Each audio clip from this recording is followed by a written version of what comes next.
Welcome back to Drawing Wildlife with Arts Clubhouse. This is the last in the series and we will be drawing a tiger. So I was actually secretly pleased that that's what came out of the hat because I think they're lovely animals and they're endangered, so I think we should look after endangered animals, try and sponsor them where we can. But also this drawing gives us the opportunity to bring together all the different aspects of what we've learnt so far.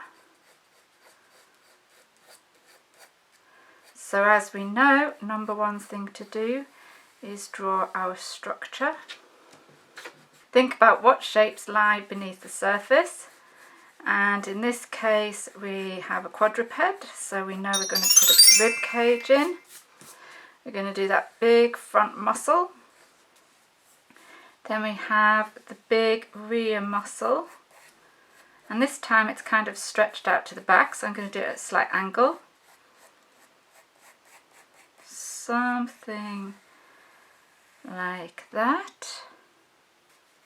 And we have our head.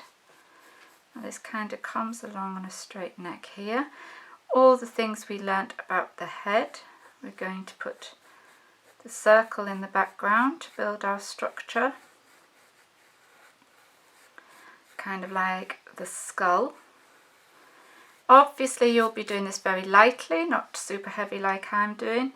So we've got the circle, we'll come to the face, how we've done it in the previous sessions.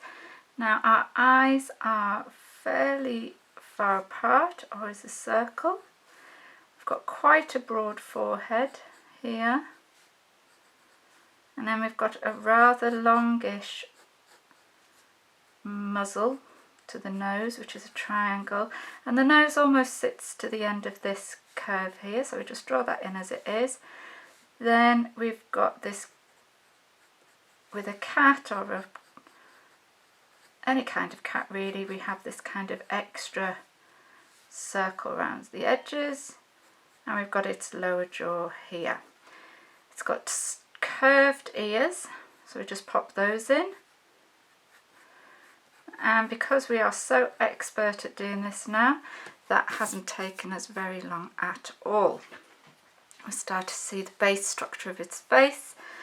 Now all it's left to do is to create the angles of its legs. Now this back leg is really extended out, just as we did last time with the horse. We can't really see what's going on here, so I'm just going to guess that the paw is going to head down like something like this. What we can see is this rear leg here. We've got that coming backwards like this, and then quite angled forwards, and the paw there.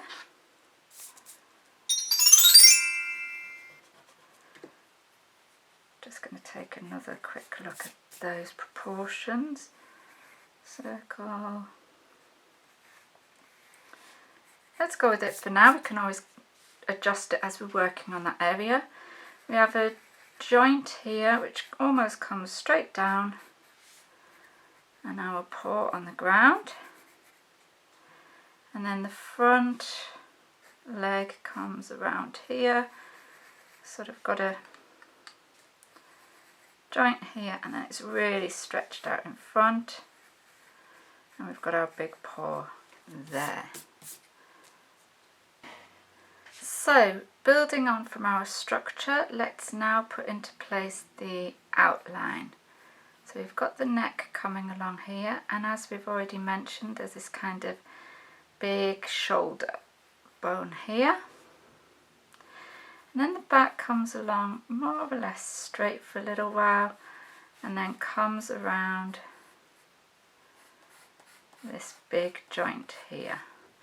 So I'm looking at the reference image, and actually it scoops up a little bit more than my structure does, because there's only a guide. And it doesn't matter how many different lines I put in, I'll just choose the right one.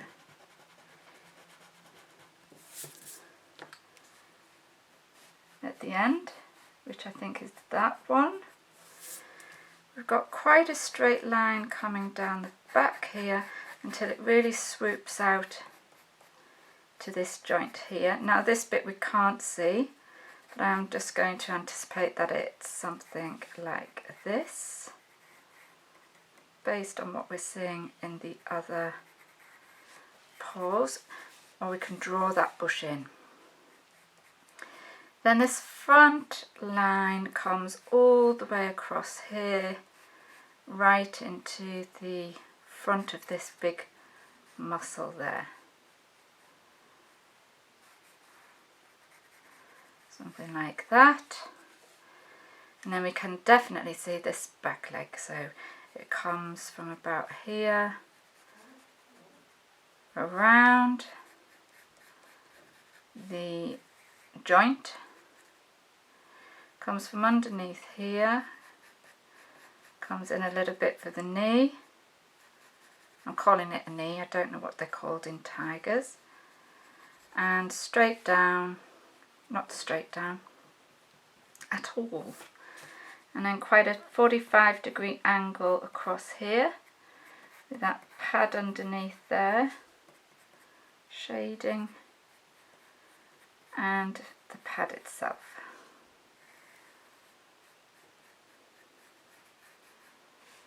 Okay, I'm just going to extend this a little bit. I think it comes a bit further out.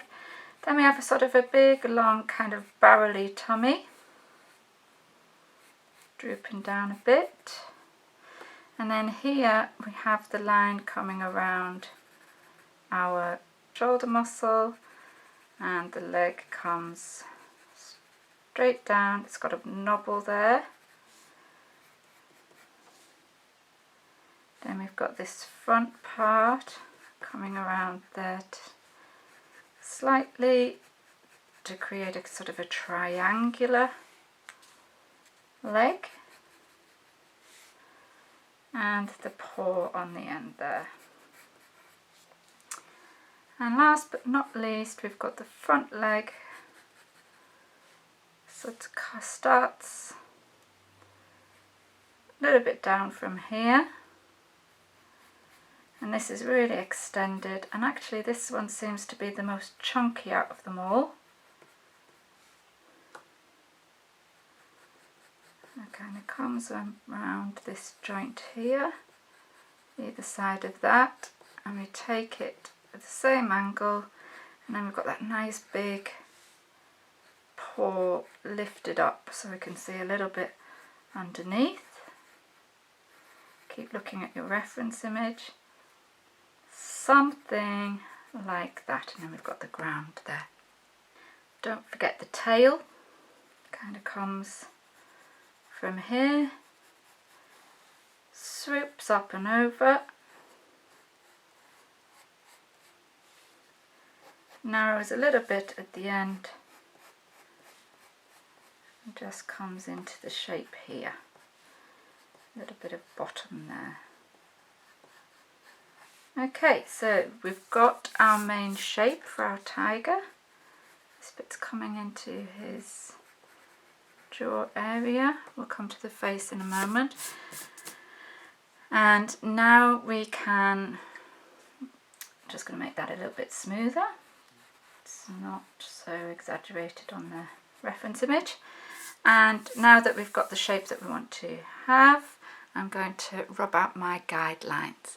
So I'm just going to go ahead and do that.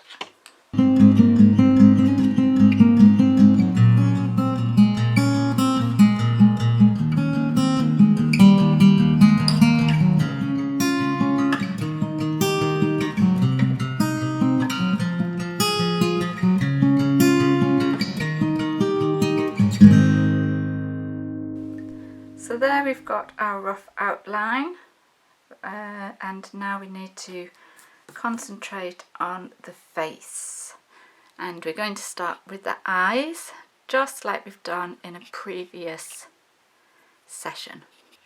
Okay, so let's look a little more closely at these eyes.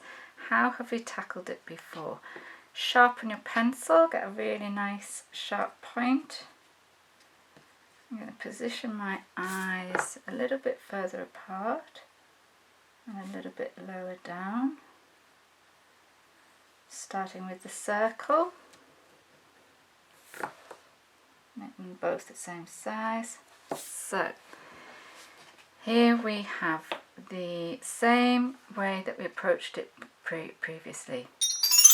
Add in the shape. I've got a piece coming down here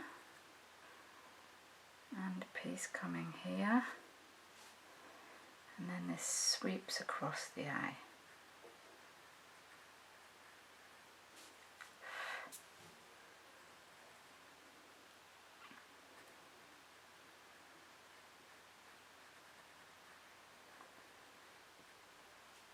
And literally just as we did it in the other tutorial, I'm going to go ahead, put my glint in there, got a really tiny glint, put our dark pupil in, and then shade just as you know how to do it from before. Just go ahead and do that now.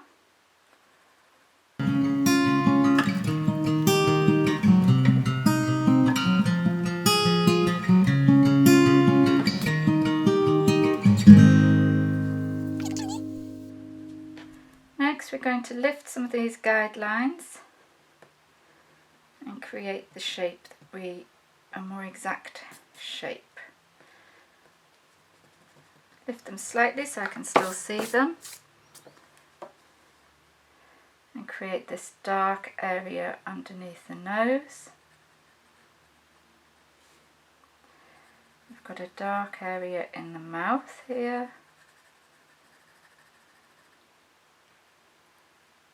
And remember, when we're sort of trying to describe fur, we usually use jagged lines. I'm just going to bring a bit of dark around here. We have dark stripes coming in here.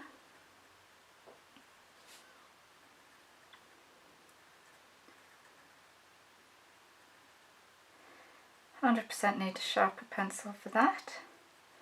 And then blend this in with the rest of the jaw. Creates a round shape. Create the shape of the ears. Dark around the edges, dark into the middle.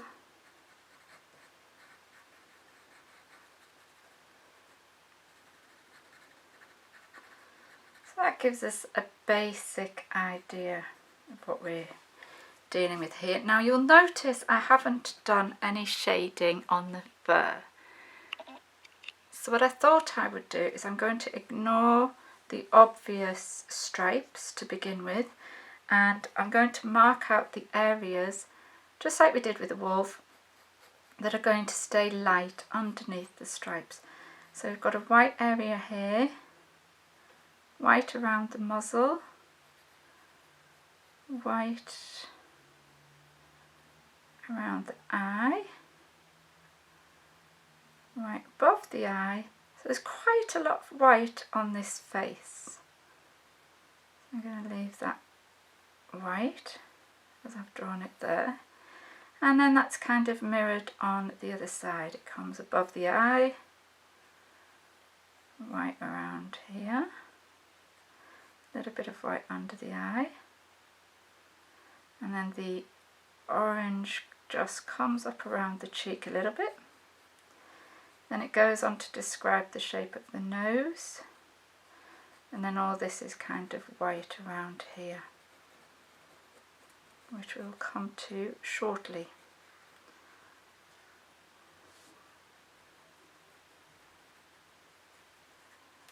Okay, so where we've marked out is going to remain white. Same on the body. The front leg is completely white. The back of this leg has a highlighted area, slightly white. There's a slightly white area underneath the tummy. Inside of this leg is white, and there's a little bit of white on the bottom. So now we've worked out where the white areas are, what I'm actually going to do is to create the tone with the colour. So I'm not going to put the black marks in yet. That's going to be our last job. I'm going to add tone with 3 colours, a sort of a orangey yellow, an orange and a reddish brown. So here are my 3 tones, and I'm going to go ahead and shade in the body. You can use graphite to make the tonal shades throughout the body, just pressing harder where we use the darker colour. As long as you're sort of blending in different tones to create the base, keeping the white areas free. It doesn't matter if you're using pencil or colour. So I'm just going to go ahead and do that, just as we've done in previous sessions. Starting with the light and building up the tone into the dark at the end.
And then blend it all in.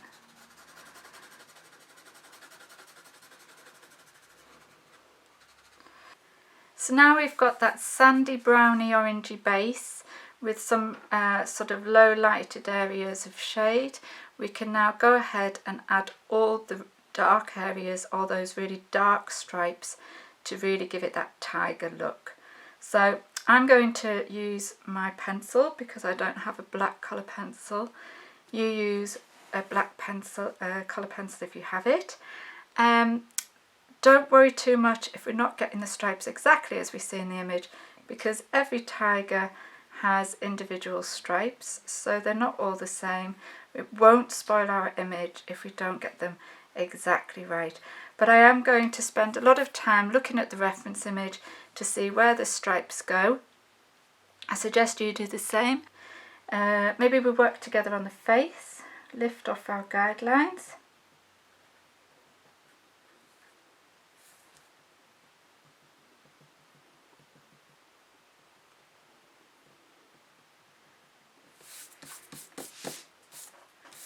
And for the face we have a lot of dark areas. We have quite a distinctive line coming down the brow. And then we have some shapes coming from that off to the sides. So just go ahead and draw those in.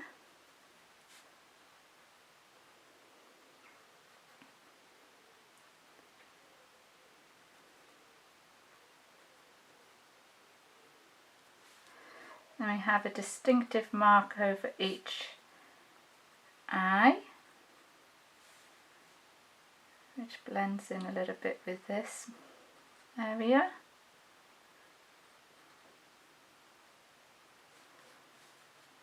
Then we have some distinctive marks coming around the eye, underneath here, and along the cheek here, all the way down to the chin. Again, we'll keep going with the uneven line. We don't need them to be super smooth.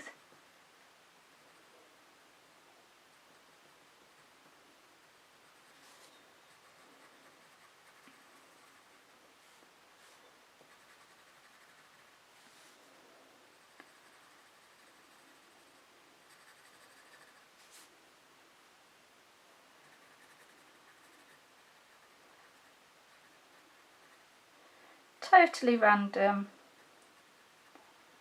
interesting patterns.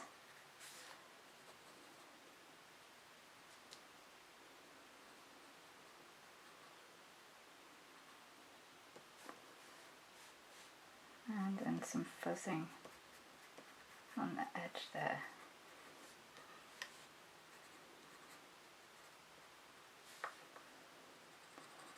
Keep working into it where you see shade.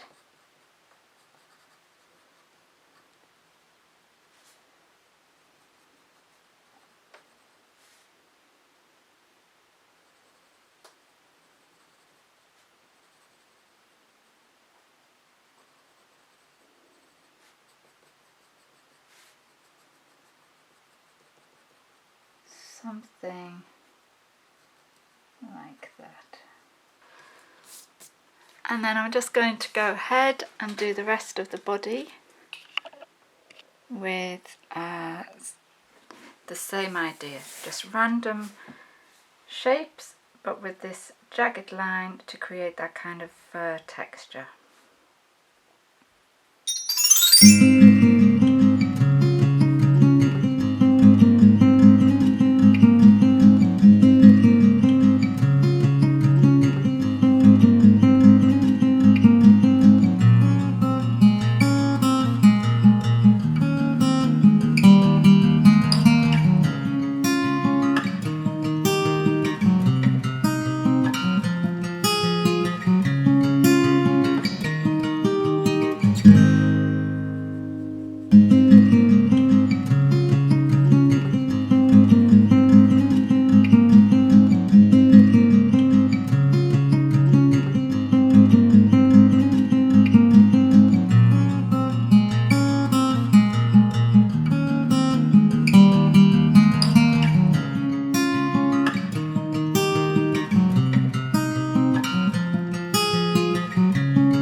So once you put all the dark lines on, it's worth taking a lot of time to get those in place.